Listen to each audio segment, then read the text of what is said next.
Bleaching ay isang phenomenon kung saan ang mga korales ay nawalan ng kanilang kulay at naging puti dahil sa stress na dulot ng mga pagbabago sa kanilang kapaligiran. Kapag ang mga korales ay nagkaranas ng stress tulad ng tumataas na temperatura ng tubig, ang global warming ay nagdudulot ng pagtaas ng temperatura ng tubig na naging sanhi ng stress sa mga populasyon. Ang mga kemikal at basura ay maaaring makasira sa mga korales. Pagbabago sa liwanag, ang mga pagbabago sa liwanag ng araw ay maaaring magka-apekto sa mga korales. Ang mga korales ay naglalabas ng mga algae.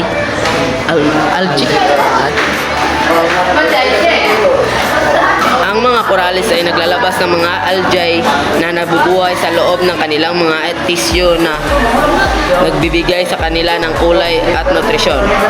Kapag ang korales ay na-stress, nawawalan sila ng mga algae na ito ang nagresulta sa pagkawala ng kanilang kulay at naging puti.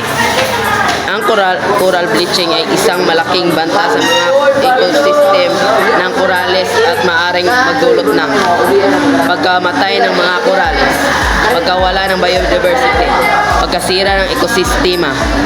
Ang mga pagsisikap sa pag-iingat ng mga korales at pagbabawas ng mga sanhi ng stress ay mahalaga upang makaprotektahan ang mga korales at ang mga ekosistema na umaasa sa kanila. Coral bleaching ay maaaring maging mataba at may malaking epekto sa mga ekosistema ng korales at sa mga komunidad na umaasa sa kanila. Narito ang ilan sa mga resulta ng coral bleaching. Una, pagkamatay ng mga korales. Ang coral bleaching ay maaaring magdulot ng pagkamatay ng mga korales na maaaring magresulta sa pagkawala ng mga ekosistema ng korales. Kalawa, pagkawala ng biodiversity. Ang mga korales ay nagbibigay ng tirahan ng maaaring uri ng mga hayop at halaman. Kapag ang mga korales ay namatay, ang mga hayop at halaman na umaasa sa kanila ay maaaring mawalan ng tirahan at pagkain. Tatlo, pagkasira ng mga ekosistema. Ang pagkamatay ng mga korales ay maaaring magdulot ng pagkasira ng mga ekosistema ng korales na maaaring magresulta sa pagkawala ng mga serbisyo na ekosistema tulad ng pangisda at turismo. Pang-apat, epekto sa ekonomiya. Ang coral bleaching ay maaaring magdulot ng malaking epekto sa ekonomiya ng mga komunidad na umasa sa turismo at pangisda. Pang-lima, pagkawala ng proteksyon sa baybayin. Ang mga korales ay nagbibigay ng proteksyon sa mga baybayin mula sa mga alon at bagyo. Kapag ang mga korales ay namatay, ang mga baybayin ay maaaring maging vulnerable sa mga sakuna. Panghuli, epekto sa pagkain at kabuhayan. Ang coral bleaching ay maaaring magdulot ng pagkawala ng mga pinagkukunan ng pagkain at kabuhayan para sa mga komunidad na umaasa sa isda at turismo. Kaya naman, mahalaga ang pag-iingat at pagprotekta sa mga korales at sa mga ekosistema ng korales upang mapanatili ang kanilang kagandahan at kalagayan. Sa Palawan ay isang malubhang issue na nakaapekto sa mga coral reef sa lugar. Ayon sa mga ulat, ang Tubatara Reef Natural Park sa Palawan ay nakaranas ng malaking pinsala dahil sa coral bleaching na dulot ng El Nino phenomenon at ang pagtaas ng temperatura ng tubig. Mga naapektuhang lugar sa Palawan. Ika-isa, Tubatara Reef Natural Park, isang UNESCO World Heritage Site na kilala sa kanyang makulay na coral ecosystem. Ngunit ngayon ay nakakaranas ng malaking pinsala dahil sa coral bleaching. Ika-dalawa, Honda Bay sa Puerto Princesa City. Nakaranas din ng coral bleaching ayon sa mga ulat mula sa Provincial Environment and Natural Resources Office or PENRO at Western Philippines University or WPU. Ang ika-tatlo, Punta Baja, isa sa mga lugar sa Palawan na nakaranas ng coral bleaching noong 2024. Mga sanhi ng coral bleaching. Ika-isa, pagtaas ng temperatura ng tubig. Ang global warming at El Nino phenomenon ay nagdudulot ng pagtaas ng temperatura ng tubig na nagiging sanhi ng stress sa mga coral. Ikadalawa, pollution at iba pang aktibidad. Ang mga aktibidad ng tao tulad ng pangingisda at coastal development ay maaaring magdulot ng pinsala sa mga coral reef. Mga pagsisikap sa pag-iingat. Ika-isa, paggawa ng mga marine protected area. Ang pagtatatag ng mga marine protected area tulad ng Tubatahar Reefs Natural Park ay makakatulong sa pagprotekta sa mga coral reef.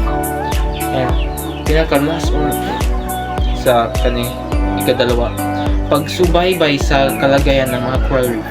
Ang mga organisasyon at mga lokal na pamalaan ay nagsasagawa ng mga pagsubaybay sa kalagayan ng mga coral reef upang magkahanap ng mga solusyon sa coral bleaching. Ang coral bleaching sa Mindoro ay isang malubhang isyu na nakaapekto sa mga coral reefs sa lugar. Narito ang ilang mahalagang detalye. Mga naapektohang lugar. Oriental Mindoro.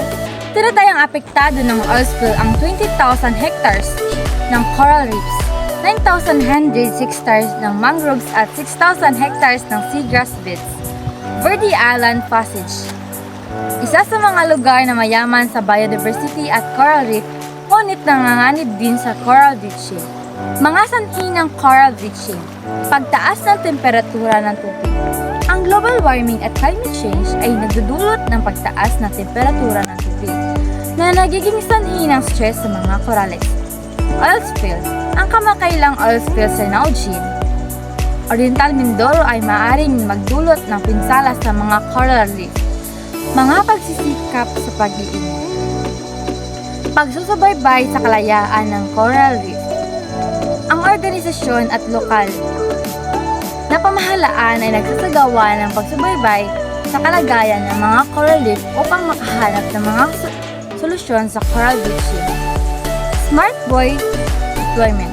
Ang Smart Buoy ay ilalagay sa Palawan at Mindoro upang subaybayan ay maaaring magdulot ng malaking epekto sa ekosistema ng mga coral reef at sa mga komunidad na umaasa sa kanila. Kaya naman, mahalaga ang pag-iingat at pagprotekta sa mga coral reef upang mapanatili ang kanilang kagandahan at kahalagahan. Ang temperatura ng tubig at iba pang parameter na makatutulong sa pagprotekta sa mga coral reef. Ang coral bleaching sa Zambales ay isang malubhang isyu na nakaapekto sa mga coral reefs sa lugar. Ayon sa mga ulat, ang Masinloc, Zambales ay isa sa mga lugar na naapektuhan ng coral bleaching. Mga naapektuhan ng lugar. Masinloc Bay. Nakita pagputi ng mga korales sa ilang bahagi ng Masinloc Bay, partikular sa mga marine protected area sa Pagliit Island, Taclobo, Sarm at Barangay Bani. Barangay Bani, Pagliit Island, isa sa mga lugar na may coral bleaching ayon sa Masinloc Municipal Coastal Resources Management Office. Ang sanhi ng coral bleaching, pagtaas ng temperatura ng tubig. Ang global warming at climate change ay nagdudulot ng pagtaas ng temperatura ng tubig na nagiging sanhi ng stress sa mga korales. Iba pang mga kadahilanan, maaring may papel din ang mga lokal na kadahilanan tulad ng polusyon at iba pang aktibidad ng tao. Mga pagsikap sa pag-iingat, pagsubaybay sa kalagayan ng mga korales o reef. Ang mga organisasyon at mga lokal na pamahalaan ay nagsasagawa ng mga pagsakubay ng kalagayan ng mga coral reefs upang nakahanap ng mga solusyon sa coral bleaching. Koordinasyon sa mga aspekto. Ang Masinloc official ay nakikipag-ugnayan mga Marine Science Institute of University of the Philippines upang makakuha ng tulong at paglugod ng coral bleaching. Ang coral bleaching ay maaaring magdulot ng malalaking epekto sa ekosistema ng mga coral reefs at sa mga komunidad na umaasa sa kanila. Kaya naman mahalaga ang pag-iingat at pagprotekta sa mga coral reefs upang mapanatili ang kanilang kagandahan at kahalaga. At yun lang po. Upang maiwasan ang coral bleaching, narito ang mga ilang mga hakbang na maaaring gawin. Pangangalaga sa kapaligiran. Una, bawasan ang carbon footprint. Limitahan ang paggamit sa mga sasakyan at sumakay sa mga pampublikong transportasyon upang mabawasan ang greenhouse gas emissions. Ikalawa, gamitin ang renewable energy. Suportahan ang mga programa at pulisya na nagtataguyod ng renewable energy upang mabawasan ang dependence sa fossil fuels. Ikatlo, mag-recycle at mag-dispose ng basura ng maayos. Iwasan ang pagtatapon ng basura sa mga daluyan ng tubig at pag-recycle upang mabawasan ang polusyon. Pangangalaga sa coral reef. Una, gumamit ng reef-safe sunscreen. Piliin ang mga sunscreen na hindi nakakasama sa coral reefs. Ikalawa, iwasan ang paghawak sa coral. Huwag hawakan o tapakan ang coral reefs upang maiwasan ang pagkasira nito. Ikatlo, ingat sa pagdaong ng bangka. Iwasan ang pagdaong ng bangka sa coral reef upang maiwasan ang pagkasira nito. Suporta sa mga programa ng pangangalaga. Una, suportahan ang mga conservation efforts. Suportahan ang mga programa at organisasyon na nagtatrabaho upang pangalagaan ang coral reefs. Kalawa, magbigay ng impormasyon. Ibahagi ang impormasyon tungkol sa kahalagahan ng coral reefs at ang mga paraan upang pangalagaan ito. Iba pang mga paraan. Una, bawasan ang paggamit ng mga kemikal. Limitahan ang paggamit ng mga kemikal tulad ng mga pestisidyo at herbisida upang mabawasan ang polusyon. Ikalawa, magtanim ng mga halaman. Magtanim ng mga halaman upang mabawasan ang erosyon at polusyon sa tubig. Ikatlo, suportahan ang sustainable fishing practices. Suportahan ang mga programa at polisiya na nagtataguyod ng sustainable fishing practices upang mabawasan ang overfishing.